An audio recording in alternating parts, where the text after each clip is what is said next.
I take great pleasure in announcing tonight's speaker, Dr. David Caldwell. Dr. Caldwell worked as a curator for the National Museums of Scotland for 38 years until he retired in 2012 as keeper of 2 curatorial departments, Scotland and Europe and archaeology. Now, although he's retired, he has been very, very busy. In the 1990s, he directed excavations at Finlaggan in Islay, the centre of the Lordship of the Isles in the medieval period. His research on West Highland sculpture is to some extent a spin-off from his work at Finlaggan and also reflects his interest in weapons and warfare. So without further ado, over to you, Dr. Caldwell, and his talk on the medieval burial monuments and sculpture of Kilmartin.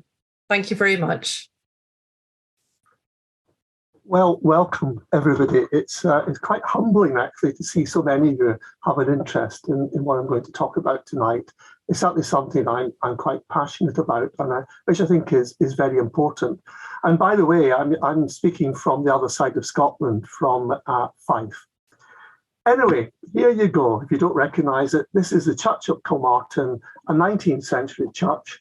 But in the burial ground round about it, there are over 100 pieces of very interesting and important sculpture, which I think have a good story to tell.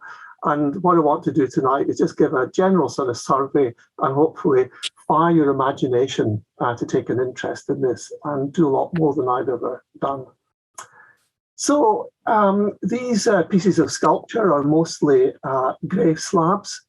And the idea that there was a particular West Highland school of medieval sculpture goes back to this publication in 1977 by Kenneth Steer, who was a Roman archaeologist by origin, and John Bannerman, a Gaelic speaker and a very distinguished historian of the Gaelic world in Scotland.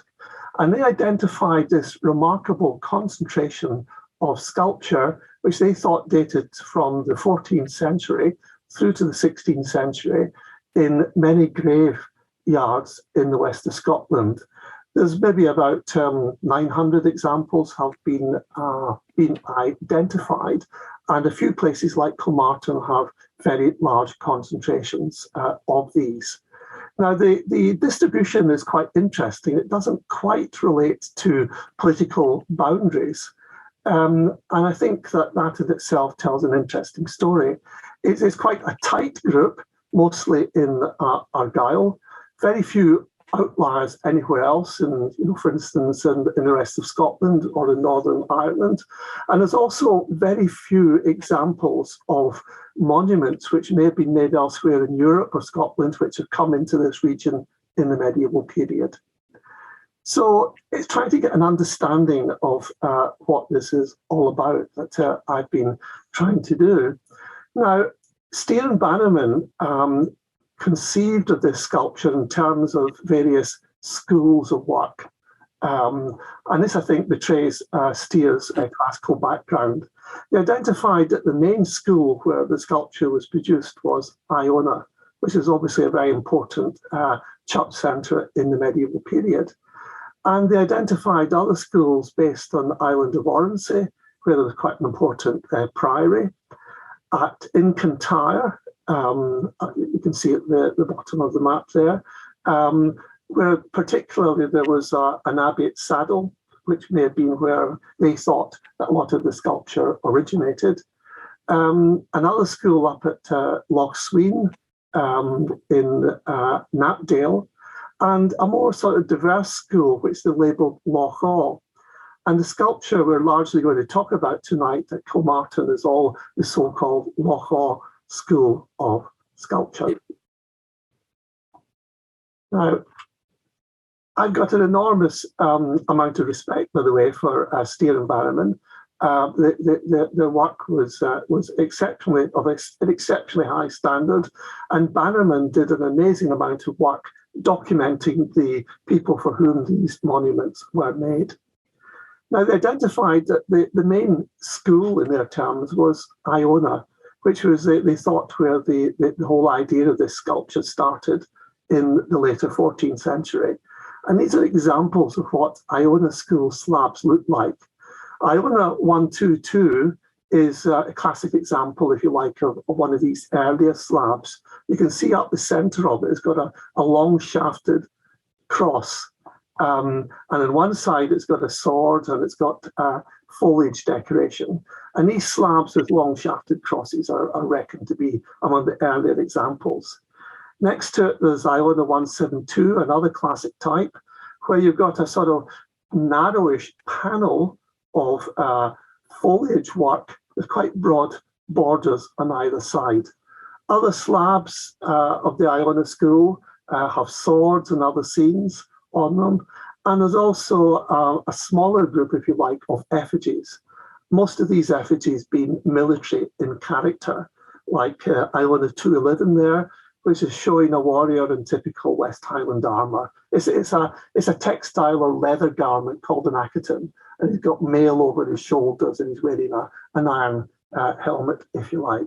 Now, these are fairly typical. You find them at Iona, and you find slabs of the so-called Iona type distributed elsewhere in the area where these slabs are, mostly in Argyll. However, I have problems with this particular model, I have to say. One of the problems starts off with the fact that the stone from which these slabs are mostly carved doesn't occur anywhere near Iona.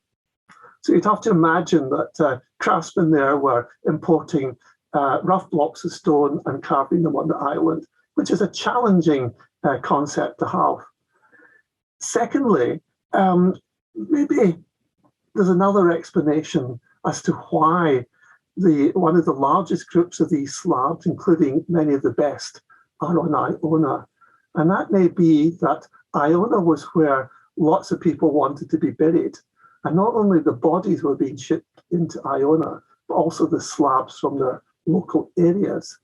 And there's some distributional information, if you like, which I think reinforces that idea.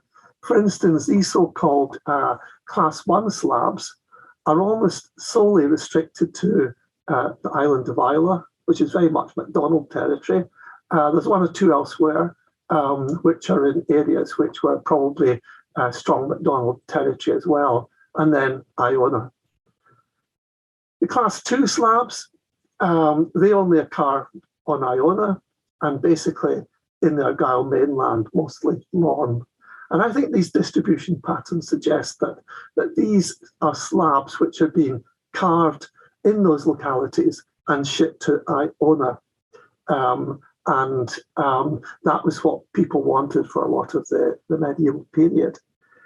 So I was attracted by challenges like this to see if we could get a bigger understanding of what these slabs were about and what more we could say about West Highland culture in the medieval period. Now, as I said, the school, the so-called school, which is of particular interest to us, is the Lochaw school. And these occur round about Lochaw, funnily enough, mostly the mainland of Argyll, down into Cowell, but they don't really have a particularly wide distribution. The Lochaw slabs are not some of the prettiest, one has to say. There's one or two crosses, commemorative crosses, and we'll come to them later. They tend to have images of swords on them, little niches with warriors in them, or sometimes priests, and rather straggling foliage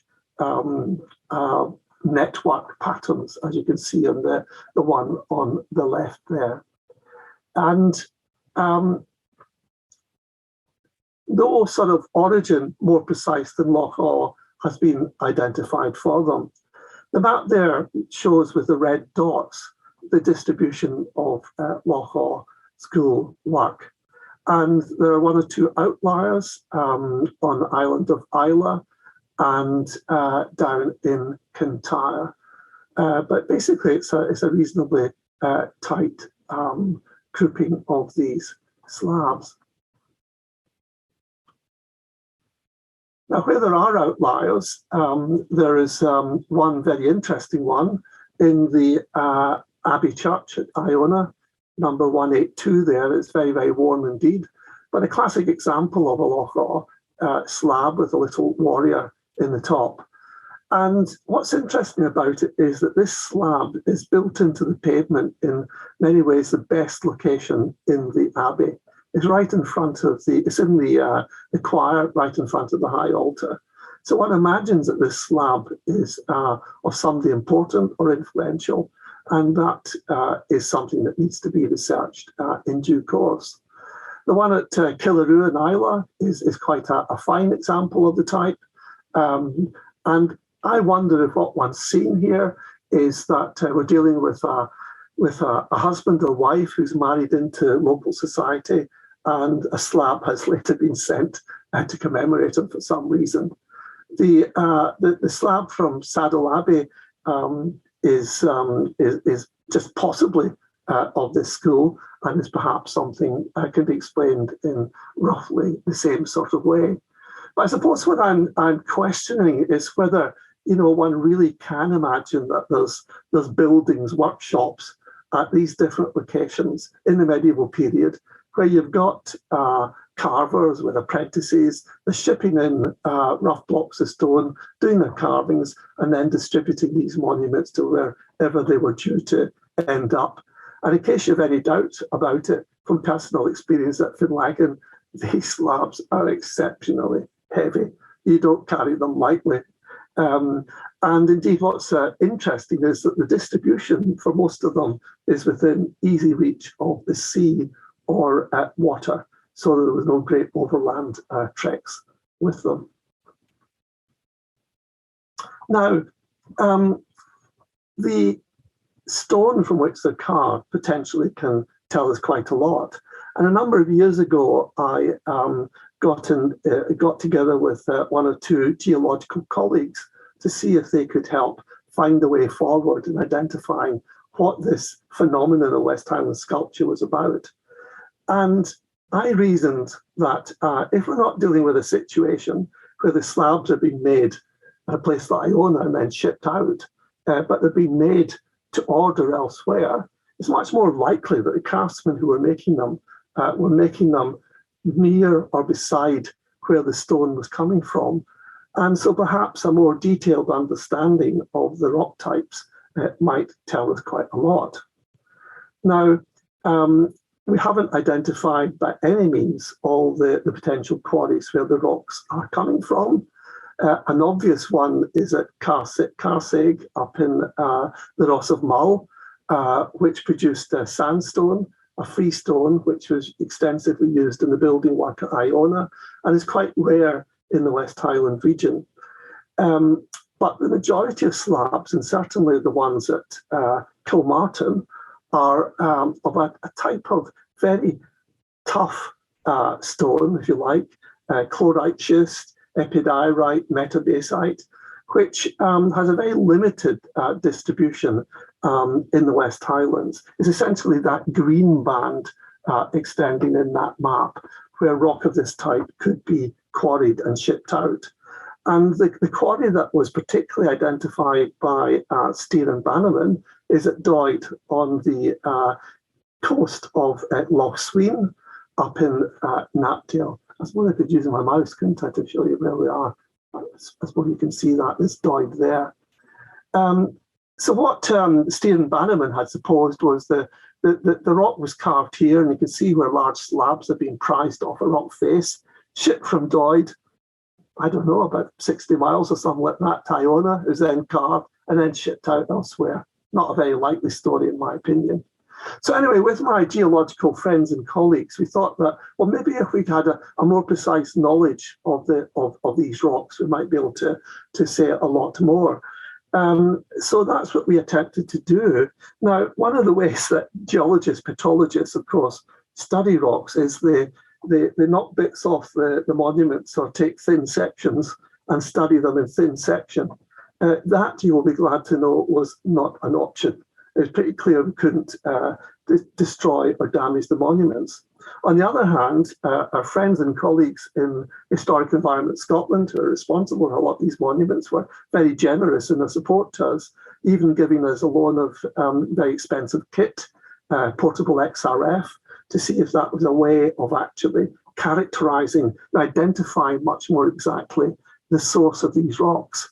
And we also had, or what my geological colleague had the bright idea of using another tried and tested, simple and cheap method of trying to get an instant identification on stones, checking the magnetic susceptibility of the rock types. And on the basis of that, we did quite a lot of travelling many years ago, looking at for potential quarry sites and looking at the monuments themselves, trying to see if we could group them on the basis of geology. And we came up, we made some progress. Old age, COVID, all sorts of other things got in the way of perhaps pushing this to the conclusion I would like. And I hope there may be somebody listening tonight who thinks, this is for me, I should be doing that, I could be taking over and doing something much more sensible. In the case of the monuments at Kilmartin, well, we don't really know. We've travelled all around Loch Hall looking for possible quarry sites, I might say. But I have a suggestion, and that is that within sight of Kilmartin, there's a very famous and important early Scottish royal site, the fort at Dunad. There is in that picture there. And it's very evident there's been quite a lot of quarrying at Dunad, large slabs being priced off rock faces. And it's just possible that some of the monuments that we're talking about could have been quarried at Dunad. That is certainly something that would be worth a lot more study. And it chimes in with other notions that we have from the Scottish fake history in the medieval period about the importance of Dunad and the distribution of monuments from different places. And there's a story there that is worth looking at. By the way, you may come across references to early monuments from this part of the world being described as made of marble. And maybe they were, as far as our ancestors were concerned, because they wouldn't have been using that word marble in a strict geological, petrological sense as we understand it now. Marble to them may just have been a stone, a very hard stone that could take a fine polish, and that is one of the great things about a lot of the material I'm talking about tonight. So anyway, we're trying to understand where the rock may have been quarried, and understand whether we're dealing with a situation where whether the monuments were actually even carved at the quarries before they were shipped, or whether the work was done at the locations, the graveyards where they ended up, or what. And immediately there's an interesting situation at a place like Kilmartin. That's 3 Kilmartin slabs, and most of the ones I'm going to show you tonight, unless I say otherwise, are at Kilmartin. Because there's 3 fairly typical slabs, if you like. The one on the right with all the decoration is a typical Loch type slab. But what are the other 2? Are they unfinished, or are they just because the descendants of the deceased were too bloody mean to actually get them a decent job, or what? I don't know the answer to it, but this may be evidence. It may be pointing to that the slabs may have been shipped from the quarry with a very basic design, and then when it got to the client, they then negotiated how it was going to be finished off. And by the way, another thing Mike mentioned here is that when you look at these slabs, there's not necessarily any reason to think that when you see a design on them, it's all the work of one period or one craftsman. There's certainly evidence for later additions and changes to them. So that is one thing that we're trying to understand is how were these shipped, and were they totally finished or what? Now, one of the other things is that we're talking about a phenomenon which Steer and Bannerman dated from the 14th to the 16th century.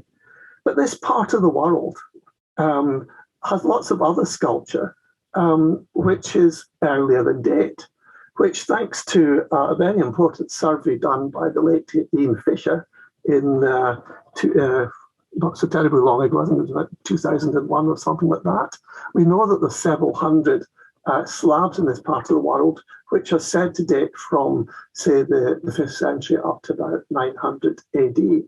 And these slabs, like the cross there at Kilmartin, are often in the great same burial grounds as the monuments we're primarily interested in tonight.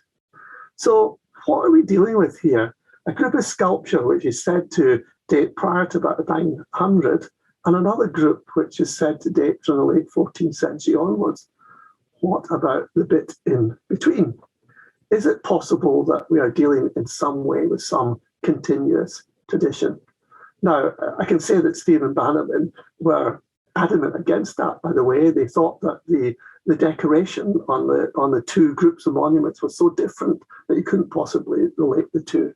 And that earlier cross at Kilmartin there, which one imagines dates to prior to about 900, the form of the decoration on it with its so-called key pattern design, like down here, and the very obvious interlaced designs and bosses, is very different from the later sculpture. And, other monuments of this early period with these ring crosses and slabs with these ring crosses, they're not, these designs are not replicated in the later work at all. So what's going on here? Are we just perhaps misunderstanding our chronology, or are we're missing some other tricks as well? Because let it be said that a lot of the dates that I'm banding around are, if you like, traditional curatorial dates. Very few of these monuments have dates on them or other means of dating them directly. And if you work in a museum, you often learn that, that something dates to, the middle of the 15th century, because that's what your boss told you, and his boss told them in the 19th century. And every so often you sometimes think, how did they know that? And in a way, that's the stage we're at, which I'm suggesting we could be at with looking at this type of sculpture. Now, these are typical examples, if you like, of the later medieval sculpture, which dates, we think, from the 14th century onwards. And it is rather different from the pieces I just told you, and it's shown you in terms of the motifs. It's things like swords. It has this sort of scroll work, foliage decoration. It has these sort of foliage crosses. It's just different in feel from the other decoration. But is it possible that we could actually look in some ways to how we filled in that gap from 900 to 1400? Could we just shift our understanding of the dates in some way? And a particular area we might look at is some of the commemorative crosses. There's a very fine early cross at Kilmaltin on Islay, which may date to the middle of the 8th century or late 8th century. And at the other end, you've got that cross at Kilhamman. Excuse me a minute, folks. That cross at Kilhamman and Islay, which one can reasonably date on the basis of its inscription to the late 14th century. The style of the decoration, if you like, is very different. But is there some homage or some recognition in the shape of that crosshead at Kilhamman to the earlier cross at Kilmaltin? They must have been aware that these earlier monuments were there. What were they doing when they put up that cross at Kilhamman? Were they deliberately trying to hark back to a golden age, an earlier period, or invent a history for themselves? And then you have in the middle there a very interesting but fragmentary cross at Kilmartin. It's inside the church. And there's the reconstruction drawings of it done by the Royal Commission when they inventoried Kilmartin a number of years ago. And they dated this cross to the 16th century. Now, they understood that the form of the decoration on this cross was Romanesque decoration. And so it is. I don't think you'd find an art historian who would basically disagree with that. But Romanesque decoration you normally think of as dating to the 12th or the 13th century. But the Royal Commission, Stephen Bannerman and other scholars were well aware that there is a well-known phenomenon, it's been well known in Scotland since the 19th century, that in Scottish art and architecture, there was always a sort of feeling that you could rescue motifs and decoration from the past. And there is a sort of curious phenomenon in Scottish art and architecture of a revival of Romanesque art in the 15th and 16th century. So without hesitation, Stephen Bannerman, the Royal Commission, said, right, it's Romanesque, it must be 16th century. Yes, well, okay. But how do we know it's not actually 12th, 13th century? And in actual fact, there's nothing about that cross that would mean that it couldn't be. And as far as the later crosses are concerned, it's the only one that has this early form of ring head. None of the other later crosses have that. But there is in Ireland a very interesting phenomenon like this as well. Ireland also has this apparent gap between early sculpture and later sculpture. But scholars in Ireland are well aware that there was a revival of sculpture in the 12th century, but it was a deliberate revival and looking back to earlier forms. And I'm suggesting to you that, in fact, this may well be important evidence that there is the potential, not saying it's real, I don't know if it's real, but there is the potential that we are dealing with a continuous tradition of sculpture in this part of the world. And that this cross at Kilmartin is very important. It's a fine work of art that has been relatively little noticed and is a new way of looking at this subject. There's also something else quite interesting about this cross, by the way. Here it is. This is the back of it, okay? Just shows you what a mess it is. But you may notice it's got these interesting little hollows in the back of it. And I wonder if, in fact, that is evidence that this was originally one of the standing stones in one of the stone circles, the famous stone circles, some of which are within sight of the church. Now, there is some of you will know that this area of Scotland has got a tremendous tradition of wonderful Neolithic and Bronze Age monuments, and often, some in the form of burial cairns and stone circles. And it's been pointed out that some of the standing stones in these stone circles have these cut marks on one side only. So you may be dealing with a phenomenon where the standing stones themselves have been cut from rock faces, which have had art on them, stood up in stone circles in the Bronze Age, and then one's been lifted in the medieval period to be a Christian monument. I mean, it's an incredible story if it's any truth in it. And all I'm saying to you is, you could check this. I mean, there must be some way of measuring that stone, checking its exact rock type, looking for the missing socket that it came out of, whatever. What a tremendous story that would be if this is not a load of nonsense I'm telling you. So there's an idea for you. Anyway, are there other ways of bridging this apparent gap between the early sculpture and the late? Well, something that Stephen Bannerman didn't really go into, weren't really aware of, is that there are other quite important traditions of sculpture and art in this part of the world. And a lot of you will know anyway that until 1266, the Western Isles were a separate Scandinavian kingdom, which at various times would probably have included the area around Kilmartin as well, one would guess. And there is evidence of quite sophisticated Scandinavian-derived art, it seems to me, in this part of the world.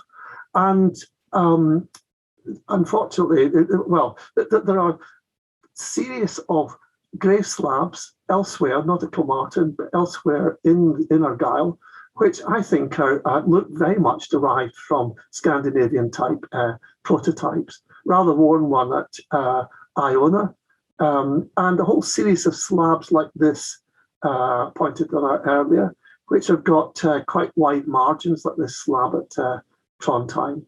This is this slab, which is in the Historiska Museum in Sweden. There's somebody from Sweden here tonight, isn't there? And this is a well-known type from West Gotland, no doubt mispronounced that hopelessly, Tree of Life type slab. Now, the point I would make is that our colleagues in Scandinavia have no problem dating that slab to the 11th century, or that one to the 11th century as well. So when you got parallels like that, and the people from the Western Isles are sailing their ships over to Bergen and Trondheim, and people are coming the other way, what makes us think that these have to be 11th century in Scandinavia, but somehow or other, when you see something similar in this part of the world, 14th century, we have to review the chronology of some of this stuff, without a doubt. At the same time, I must say that it is clear that a lot of the art is clearly very conservative, and you're finding motifs going on very late. But nevertheless, there's a whole area of work here that should be looked at and could tell a very interesting story. By the way, this slab here at Trondheim, a rather similar one to this at Finlaggan and Islay, have motifs which are otherwise only found, in my experience, on some of the Lewis Chessmen, famous 12th century hoard from this part of the world. So there are possibilities to look a bit more at what is happening in terms of a tradition of sculpture extending over a much longer period of time. Stephen Bannerman did identify that there were some influences coming in from the Scottish lowlands, and there's two slabs at Kilmartin, which are very much like slabs which you would find in Ayrshire or elsewhere in England. And in the north of Ireland, by the way, there's a whole group of slabs like this in East Ulster, which may be relevant.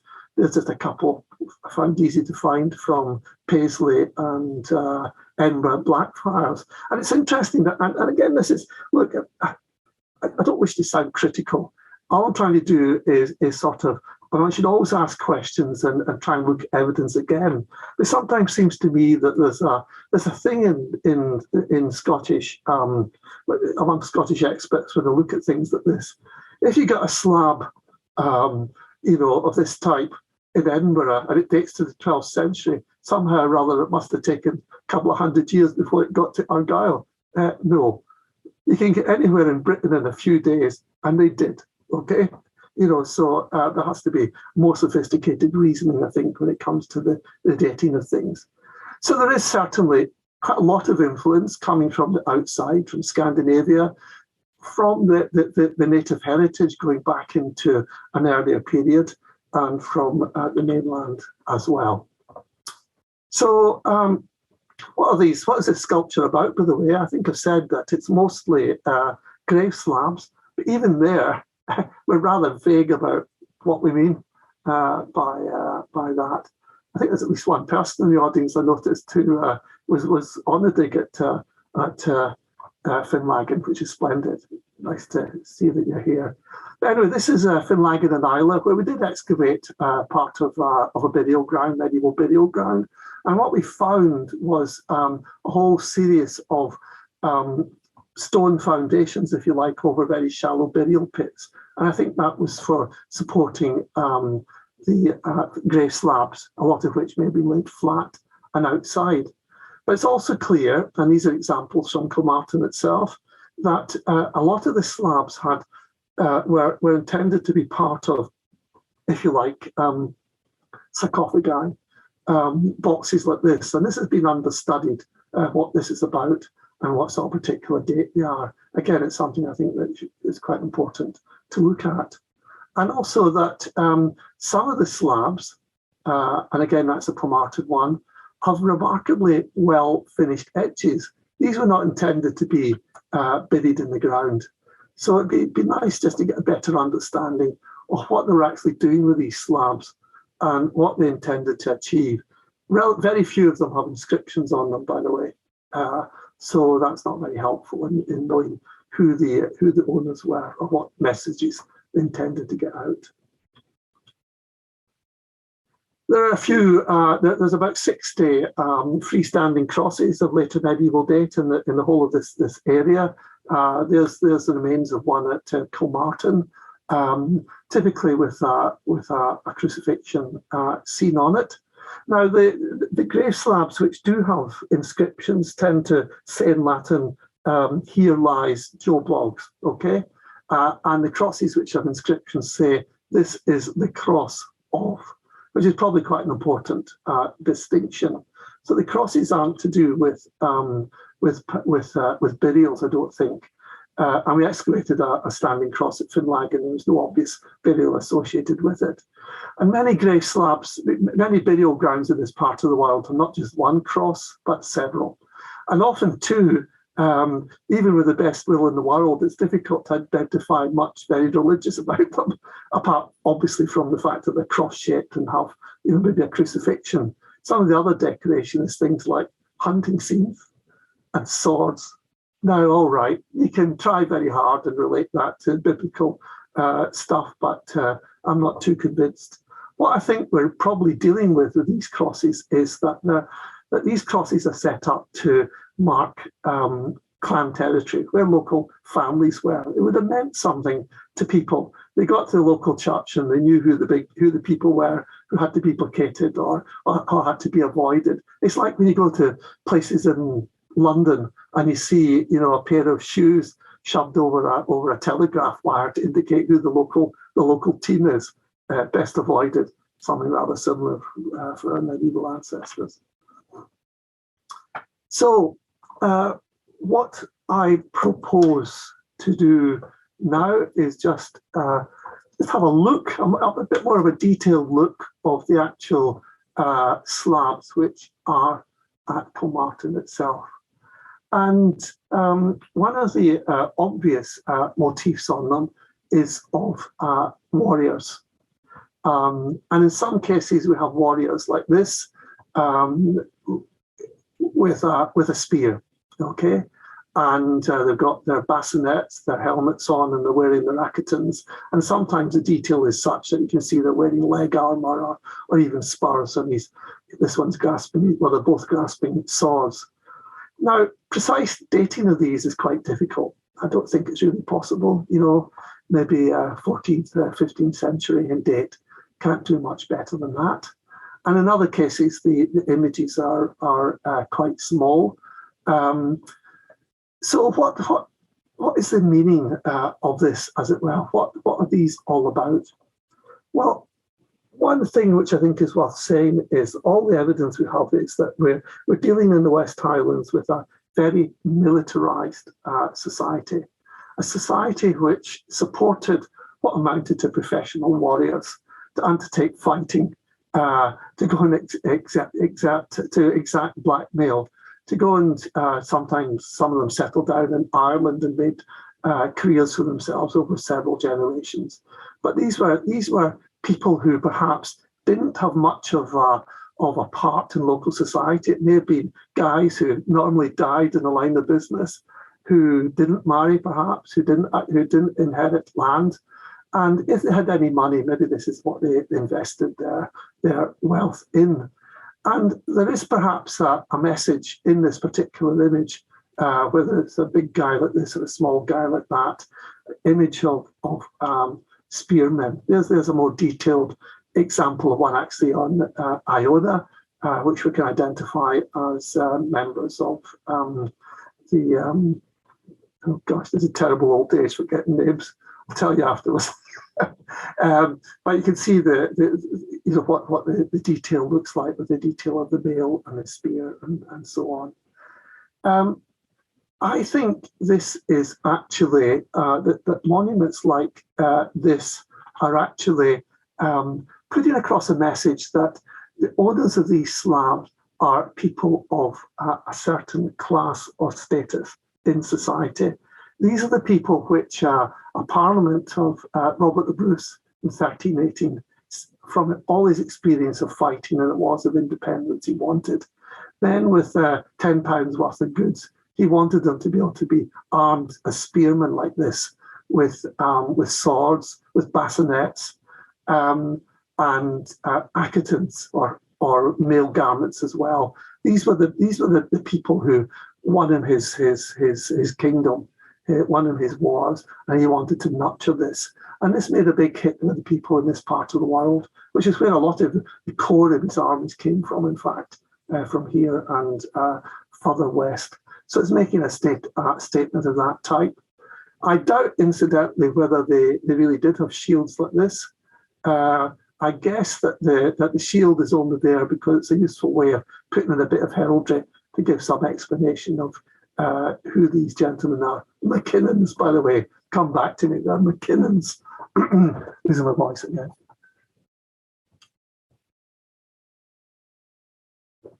There are also other effigies which don't show the men holding a spear, but they show something rather curious. They show them fastening on their sword belt. Now, there's a good example from the Priory in Oronsay to show what it would look like in good condition. There's two locally. There's one at Kilmartin Glassery, which is sort of down the road, if you like, from Kilmartin, and there's one example at Kilmartin, and it's very unusual iconography. It doesn't occur anywhere else in the Western world, as far as I know. The normal image of a knight is to show him pulling his sword out, ready to go into action, or with his hands put together in prayer. So what is this fastening on the sword belt about? Well, I wonder if, in fact, it is an indication in some way that these guys did belong to some sort of this warrior cult. These mercenaries, these warriors, and in terms of the Isles, which didn't, strictly speaking, include Kilmartin, in the medieval period, the Isles could raise 6,000 to 7,000 professional warriors. That was big. That was important. And put them in ships and get them across the sea to Ireland or get them up the Great Glen to do business. It was a very important asset. And there may be that symbolism that these guys didn't get knighted. They didn't have somebody else put on a sword belt for them. They put on their own sword belt to indicate who they were. Just an interesting thought. So the slabs do show bits of kit, and obviously you can recognise that it's of significance and importance for local society. But you've got to be careful how you identify some of this stuff. A lot of the slabs have swords, and often the swords are of this form, with this particular type of pommel. The slabs with this type of sword, some of them date as recently as the 16th century. It'd be very difficult to date a sword of that type later than the 12th century. And maybe what it is it's just showing what a sword ought to look like, rather than the swords these guys had, and maybe they didn't. A lot of them we know were axemen or archers. There are other obvious symbols of quality, like this one at Kilmartin with what's clearly a representation of a casket, like this one from the West Highlands in the Museum in Edinburgh, pair of shears for trimming the beard, and what is a comb, and sometimes other things which can be identified as mirrors. These are not women's possessions, I don't think, by the way. This is about the vanity of warriors who comb their hair and get dressed up, who don't get their hands dirty before they go into battle, and perhaps they have important documents or other treasures that they keep in their caskets. It's status that's being demonstrated with these. And sometimes it's clear that the monuments are about more than one person. There's a slab at Iona, quite a fine one, divided into 4 panels, and the inscription on it indicates that it's a slab to commemorate 4 priors of Iona belonging to the same family, probably Campbell's, by the way. So when you see other slabs like this one at Kilmartin with different panels, is it trying to indicate something like that as well? I don't know to what extent one could follow things like that up. And then so many of them have swords. Sometimes the swords do look like 15th, 16th century swords that would have been used locally. Other times they're just conventional images of swords. And when you have three swords together, what's that? Is that three generations of the one family, or three brothers, or what? I don't know to what extent one can do more in trying to identify these things. But there's other clues and ideas that it would take somebody else to follow up, it seems to me. So in the medieval period, we believe that what so many people wanted was to be buried at Iona. And that's where, as I say, the largest and best collection of monuments are. It's where early accounts say that the great men of this part of the world were buried. But as time went on, and the Lords of the Isles and other families had less control over the whole area, there was a tendency for great families elsewhere to perhaps want to do their own thing. At Iona, the MacDonalds created this story that there were burials of kings, and they were buried alongside them, and it helped, improve their image and make Iona a more important place. But as time went on, other families like the MacLeods of Dunvegan set up their own churches, like this one at Roddle, and had their own tombs. And in a similar way, at the Campbells, and I'm not sure if I said this, but I think one can reasonably assume that a lot of the burials, a lot of the monuments at Kilmartin are monuments associated with the Campbell family or other associated clans and kindreds.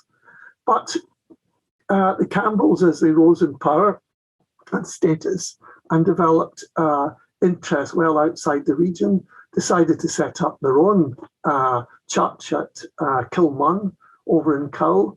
And very significant statement are these burial effigies of the first Lord Campbell, who died in 1453 alongside his wife.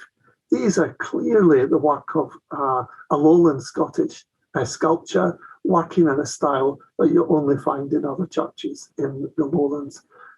This is a very significant political statement, it seems to me, that he's moving him and his dead away from Kilmartin, and he's setting up a monument like that within easy reach of major places in the lowlands of Scotland. So I said at the beginning on my talk that there were over 100 pieces of sculpture at Kilmartin. And I don't know how many pieces there are. I don't think anybody does that are of importance or interest.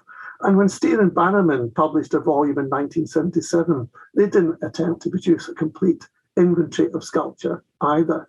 It is possible that there's considerably more monuments of importance at Kilmartin to which this is happening. They're getting buried, they're getting defaced, they're getting hidden. It may be that a burial ground like Kilmartin, and I'm not suggesting you do it or that you get permission to do this, but I rather suspect that a burial ground like Kilmartin may be a bit like a lasagna. You could peel off the layers. There'd be all sorts of juicy layers underneath of burial monuments that get buried or broken or hidden from sight. There's possibly a lot more. And there's certainly a lot more work that can be done by you people who have the good fortune to live in Kilmartin, to record these, record them at different times, look at them, see if you can find more evidence for where the rock that they're carved from was coming from, or whether you can do a lot more to identify what they're about or who they may have belonged to. It's I think it's a whole important area of research, and it's got a sort of documentary side to it, if you like. Nobody's going to find in a cupboard at the back of Kilmartin Church, I don't think, missing documentary archives. But, perhaps inscriptions in some of these monuments or other signs are the next best thing to that type of discovery. So I hope that might inspire some of you to take more interest in this. So thank you for listening.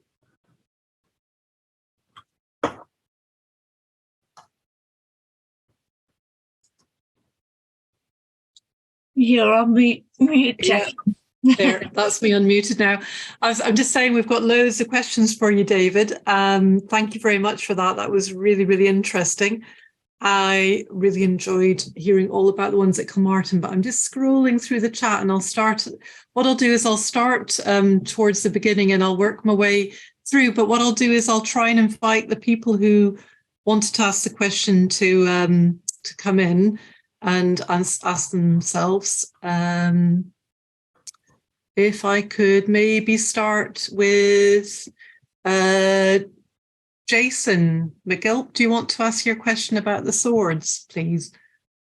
Thanks very much, Jacqueline. Thanks for your talk, David. It's really interesting. Yeah, you may have touched on this a bit in your talk, but the symbol of the sword, does it in and of itself suggest that there's a buried soldier or warrior, or do you think it was a kind of more wider cultural reference, given that it was a fairly militarized society, as you said? Right. Okay. Well, I mean, you could, and I'm a bit cynical on this. You could say, well, maybe the sword. And after all, the sword is like a cross. Yeah. So maybe it is the cross of, is that, or maybe it's indicating, that these guys are warriors of Christ. And maybe it's some reference like that. But I think it's more a sort of status type thing. Yes, were these guys ever buried with their swords or their armour? I very much doubt it. People didn't do that, I don't think, in the medieval period. The nearest I come to that is thinking that it could have happened is there was a lot of mystery surrounding a medieval West Highland sword, which is now in Glasgow museums. And there's been various stories told about its discovery. And one of the stories is that it came from a grave at Wonmargate Priory in the north of Ireland. But I'd be surprised if they ever find that people were buried with weapons like that. Of course, swords were pretty valuable. To bury them was quite a decision, I'd have thought. Yeah.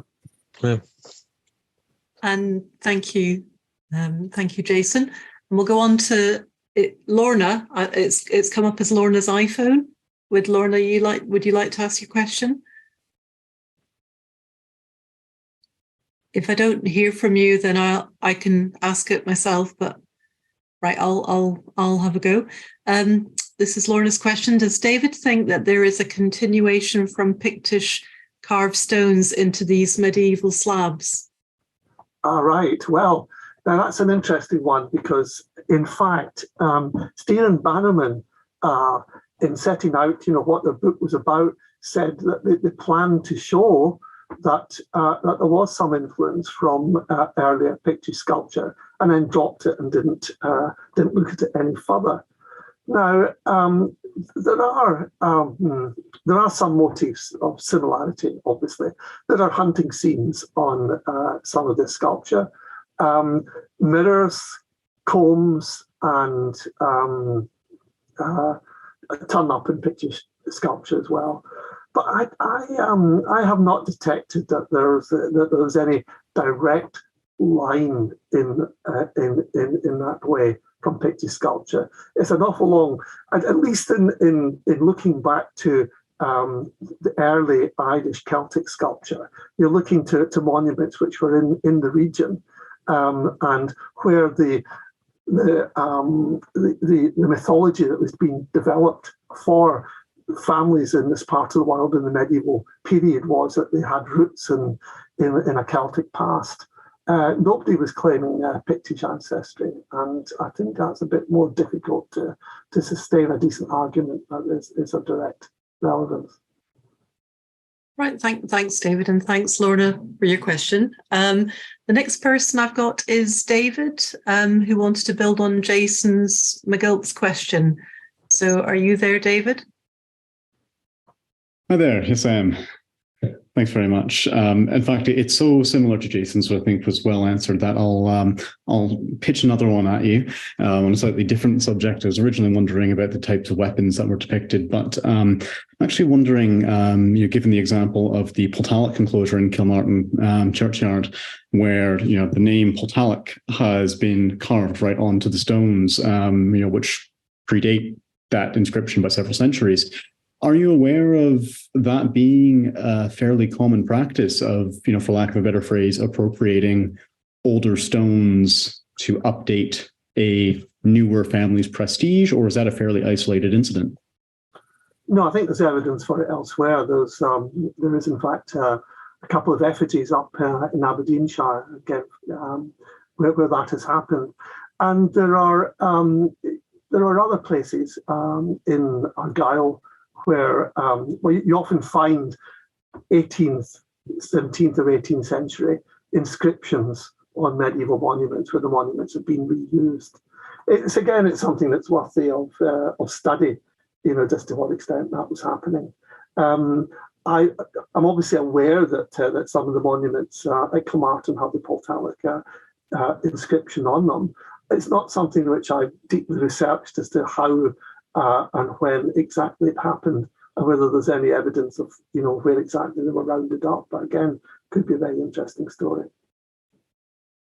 Excellent. Thank you very much. Thank you, David. That's interesting, because even in the monuments in the Glen, you'll notice that stones have been reused for different purposes all throughout time. So it continues, obviously, into the time that David's talking about as well. The next question is from Henry. Would you like to ask it, Henry? Are you there? Henry there?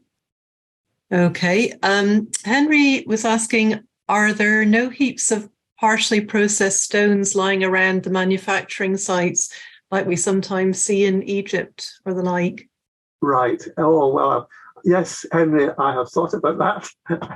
I mean, that would be great if we could find it. Now, there's been quite a lot of excavation done in Iona, and I have, wondered whether we would actually find, despite my theory that the slabs weren't carved in, I have often wondered whether we might find evidence for a workshop, because, carving these monuments would probably produce quite a lot of debris.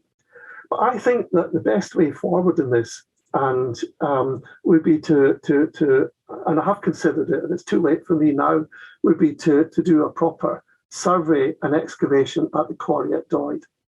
Because when you go down there, you can see where these slabs have been prized off. You can see vast heaps of debitage, from broken stones. And it would be relatively simple and non-destructive to do an excavation to assess what this, all the broken material was from. Was it from just roughing out the slabs, or was it evidence that they were shipping complete ones? Even an underwater survey of the quarry at Doyd.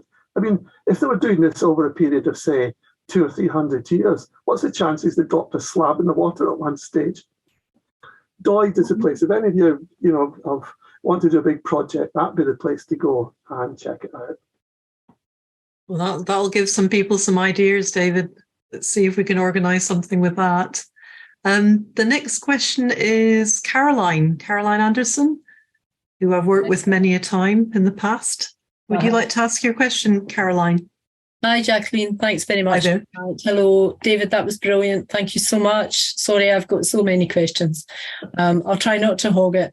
So I was just wondering if the swords and the galleys and the other material objects, like the comb and the mirror and the box, etc., help or tell us anything about the date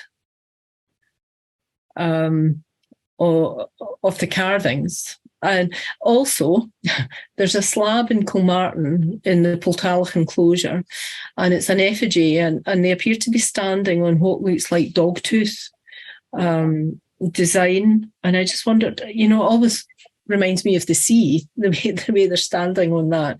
And I just wondered if it tells you anything at all about what does it signify? And the last one, which you already covered, was the shears. I've read quite differing accounts about the shears. One saying that it signifies women, and the other saying that it signifies maybe cloth workers. But you said it was kind of a vanity object. So, right, okay, yeah. There's a lot of very interesting things there, and by the way, I mean, because all the monuments at Kilmartin are essentially the Loch School and of a particular type, there's a lot of questions like that I just didn't go into because I didn't think it was relevant particularly for Kilmartin. But I have looked at, I have published papers elsewhere on some of the aspects you're talking about. And in particular, I was invited a number of years ago to do an assessment, a survey of all the monuments at Iona by Historic Environment Scotland. And I think I tried very hard to deal with some of the questions that you're asking. Now, maybe the Kilmartin Museum could actually circulate after this talk. If I just give them, a bit of paper, as it were, with some information where you could follow up some of these things, and it could be distributed to you guys, and you can maybe access some of the stuff I'm talking about. That I'd be very pleased for that to happen. All right. That would be amazing. Thank you. The shears is just to, since you particularly mentioned that, there are shears and shears. It's certainly the case that there are what look like cropping shears on at least two monuments at Keel's Chapel over at Loch Sween, where there is evidence for a cloth working industry in the 15th century, I think. And I think that's very important, very interesting. Now, of course, yeah, I've heard all these, and in some cases it might be true that the shears represent women, or that it's some sort of symbol of the cutting off of life, that is cutting the thread of life. Frankly, a lot of these things, you pay your money and take your choice. I'm just giving you some of the ideas that I've thought of. And I'd be delighted if somebody could come up with better or good reasons why I'm wrong, or you got a better idea for some of these things. Okay, thank you, Caroline.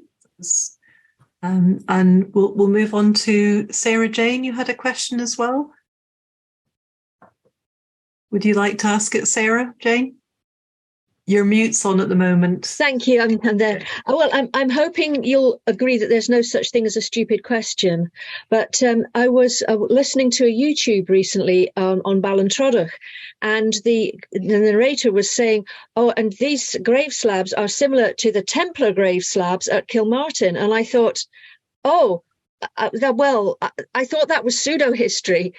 And obviously, all the dates that you've been talking about are much more recent than the Templars. So could you just put that one to rest, please? Right. Are there any evidence of any Templar burials at Kilmartin? Well, the easy thing is to say no. Okay, end of. But to go back to what you started off saying, yes, you're absolutely right. I totally agree. There's no such thing as a stupid question. And what I like to think of in my better moments, what I like to think about myself and some of the research I've done is that I've been prepared to ask stupid questions, how do we know that questions of that type? I think it's very important. I think it's very important for people like you who are, if you like, the custodians of Kilmartin. It's your area, it's your place.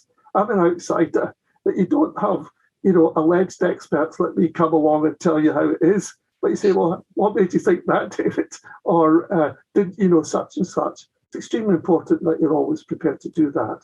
Now, the Templars, the business of the Templars is a big, big subject. But you're absolutely right. It's pseudo-history. There's no evidence for any serious Templar presence or any in the medieval period at Kilmartin, or that there's any symbolism or any of the slabs that relates to them in any way. And I just one, I mean, I'm in danger of going into a rant here, which I like to think I'm also quite good at.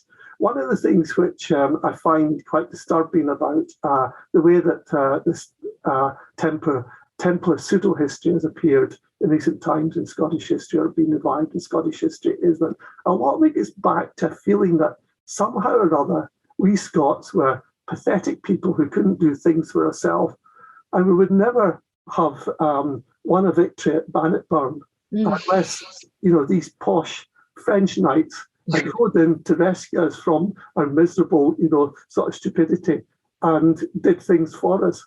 I mean, if you want to believe history like that, you're welcome. But it's not the sort of history I want anything to do with. Thank you very much. Thank you. And Sarah Jane, I ask questions all the time because I'm just learning as we go. So I'm happy to hear all the questions, definitely. We had John Kerry was asking a wee bit about shears again. John, do you feel that your question's been answered? Is John Kerry there? Yes, I am here, and thank you for a wonderful talk. Yes, I do feel that the question of shears has been answered, but I'm actually talking to you from Ballintradoch, and I'm really pleased that the Templars aren't involved in this, because we get absolutely sickened by all the stories that we hear. I'm a couple of 100 yards from the old kirk, which is built over the foundations of the Knights Templar Preceptory, and we get coach loads being taught completely fake history about it, and it's really frustrating. Yeah. I think you're quite right. It seems to be a bone they've latched onto, isn't they? Yes, absolutely. Yeah. Thank you, John. I'm going to move on to Mark Hatton now. I think you've got 3 questions, Mark. So I'll let you ask them all. I'll try and roll them up a little bit. Yeah, thank you very much, David. So I study post-Reformation gravestones in Scotland, and with a particular focus on the symbolism and the meaning. And the reason I study post-Reformation gravestones is because actually in most of Scotland there are no pre-Reformation gravestones. So I do find it very interesting how up the west coast and around onto the Black Isle and Morayshire, we have grave slabs in particular that are pre-Reformation. But my understanding is, were these, so first question, are these originally placed out with the church in the churchyard? And if they have no names or dates on them, are they actually memorials? Because how does anybody remember a deceased person when they're effectively anonymous? And thirdly, and kind of linked, the symbolism. You know, when I see vines elsewhere on gravestones, we see lots of vines on 17th and 18th century gravestones. The metaphor is to, Christ is the vine or the vine keeper, and his disciples are the vines, spreading the word of Christ. And I've got to imagine that metaphor would be very relevant up the west coast, where Christianity is spreading earlier than many other parts of Scotland. So have you looked at the actual symbolism, and have you sort of made any connection? And then finally, at Kilmartin, the more classic sort of mortality and resurrection symbols that we see elsewhere, they start appearing at Kilmartin in the 18th century, early 18th century, when it becomes endemic throughout Scotland. Do you see a direct link from these earlier stones into the 18th century, 17th, 18th century stones, or do you think they are not related to each other and have different origins? Right. Okay. The vine scrolls and so on. Yeah, I mean they are so something that you get all through, early historic period right through to recent times. And to what extent it was just, sort of carvers, taking inspiration from the past and filling an empty space, or whether there was some understanding or interpretation that the vine scroll had something to do with Christian teaching. I don't know. I mean, unfortunately, we don't have much, as far as I'm aware, much early literature from the West Highlands that could answer that question. There is the sculpture I'm talking about, the late medieval sculpture. Stephen Bannerman, I think, sort of sensed that it stopped about the Reformation, for the sake of argument, 1560. But that's a guess, and there's several churches round about, and certainly Kilmartin as well, where there's sort of degenerate, if you like, decoration, which shows that that some of the traditions of West Highland sculpture carried on. I've seen this in grave yards elsewhere. I've done a lot of work in Islay. I worked with some people who did surveys in Islay of grave monuments, including post-medieval. And in fact, they produced a catalogue. I mean, you should be able to find photographs and readings of inscriptions in every graveyard and on every gravestone, post-medieval gravestone in Islay prior to the 20th century, I think, which is a remarkable source of information.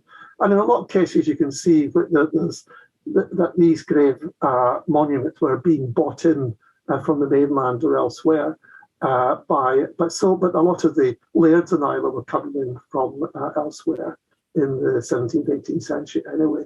There's a big subject there that clearly it would make a remarkably interesting study. And I don't know the full answer to it, but I'm glad that there's people like you who are prepared to ask that question and perhaps look at it. And perhaps if you were to get in touch with me afterwards, if I get this information down, I might remember some monuments elsewhere that might titillate your interest in this and make you think, or whatever. I'd be happy to try and do that. Now, what was the other thing you were saying there? I was trying to, gosh, my memory is going in old age. Well, can you clarify, David? Were these grave slabs? Are they memorials? Oh, yeah. Were they placed out with the church building itself? Okay, right. Well, that's one of the things I wanted to know. We did at least partially excavate a burial ground medieval burial ground at Finlaggan in Islay.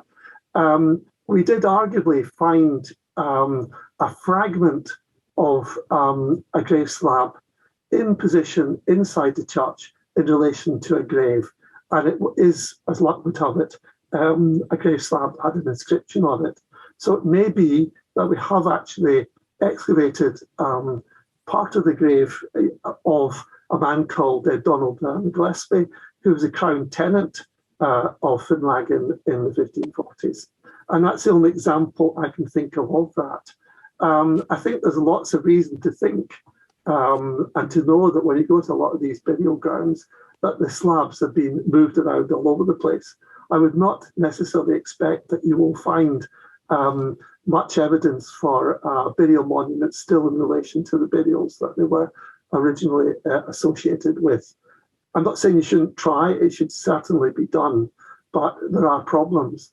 Now, a few years ago, I did do a survey with my geological colleagues of quite an important group on the island of Warrency at the Privy there. And one of the things that struck us interesting then, and which we never pursued, was whether there would be any cunning tricks to do with the wear patterns of slabs. Because it's clear that some of the slabs have very considerable wear on them from having been walked on inside. And an obvious example of that is the slab I think I showed you a picture of, which is in front of the high altar in the Abbey Church, Iona. I'm sure there must be some clever calculations that a mathematician could make on a number of footfalls that would be necessary to get the wear pattern. And in other cases, we could detect where there was weathering on slabs. So I think there is some scientific or geological things that could be done as well to answer some of these questions. But it's a mix. We discovered at the chapel in Finlaggan that there were a lot of slabs had been positioned inside the chapel, but that was a late rearrangement, I think. When I say late, maybe in the 17th century.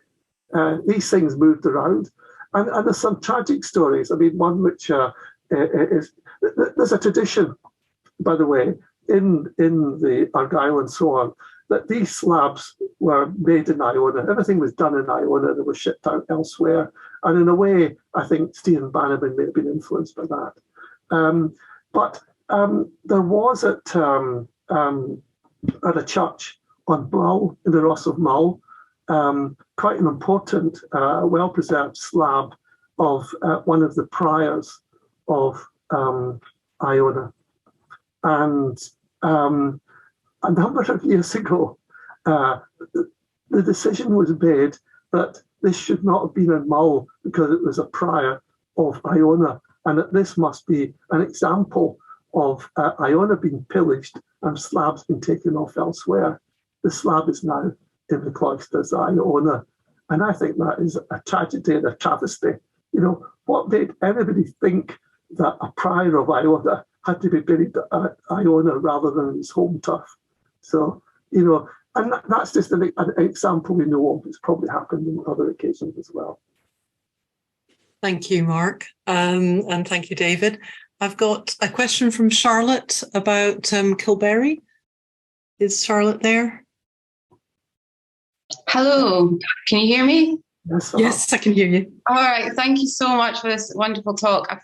I'm sorry I joined a bit late. I do understand that this is more about the medieval carvings rather than the ones maybe I'm asking about.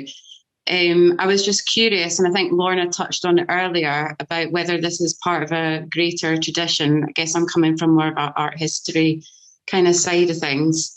There's examples at Kilberry and Kilmartin that seem to show much earlier sort of Celtic, question mark, even Pictish sort of symbolism, very primitive. I tried to put some photos in the chat there.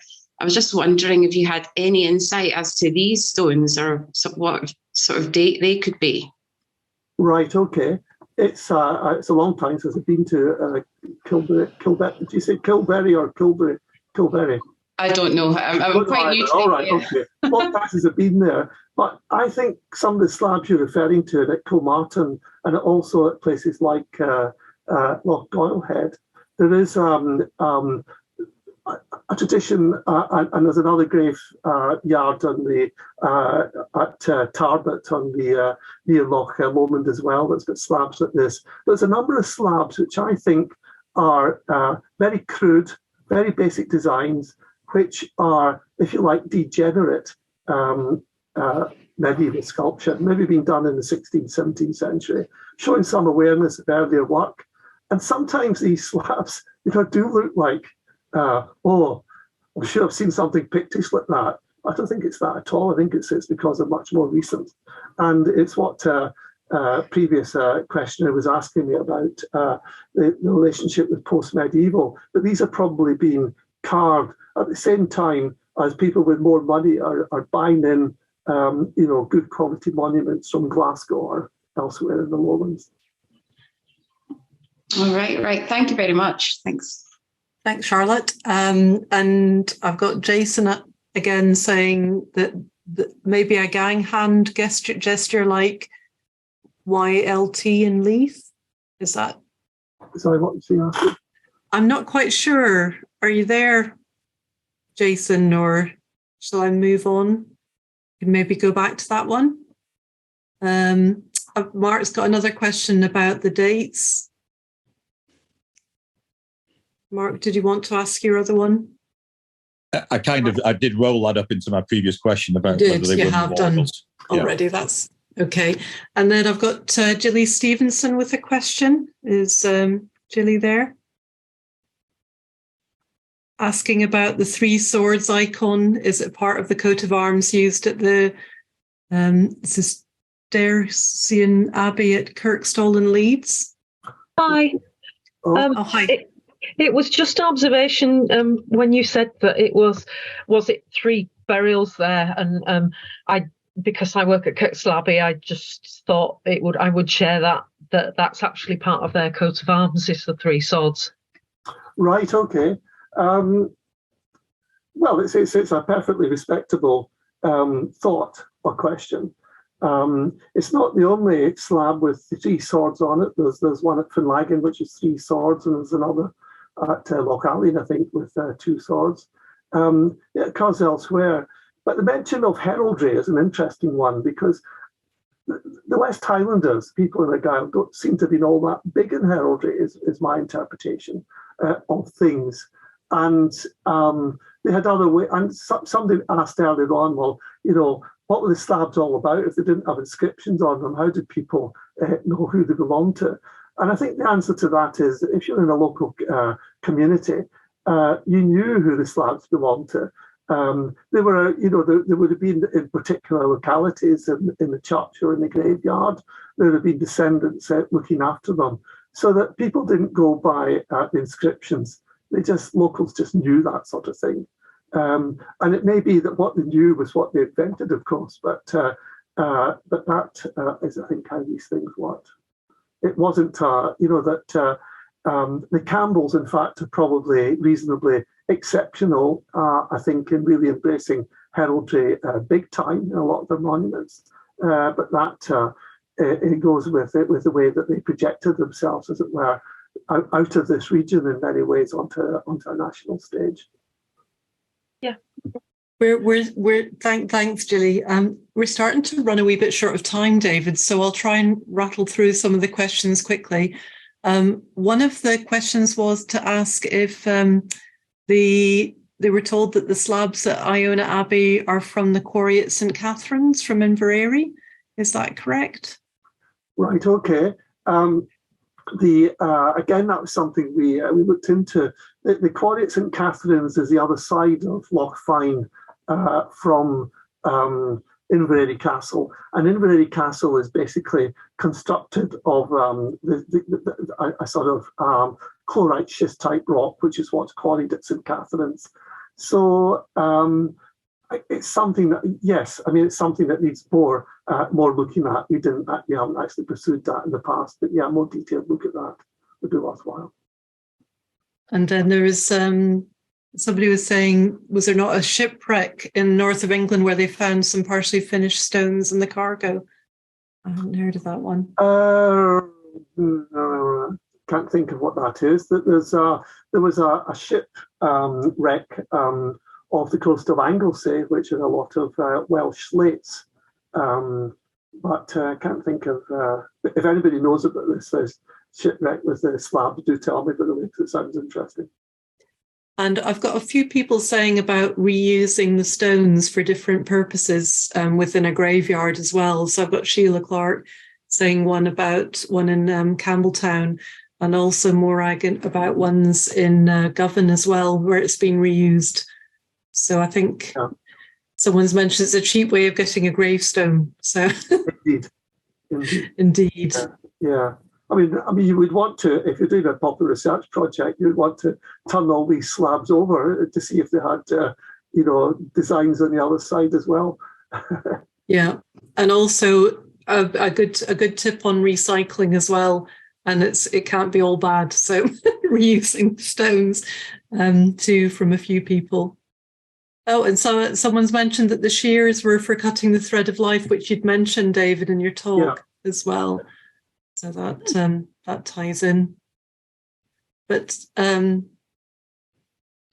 think that's. I'm just working my way down here to see if there's anything else. But goodness, honestly, there's so many questions, David. We could maybe be on for another half hour, but I think we are starting to run short of time. So can I say, behalf of everybody else, thank you very much. And I wondered if you feel up to it, everybody.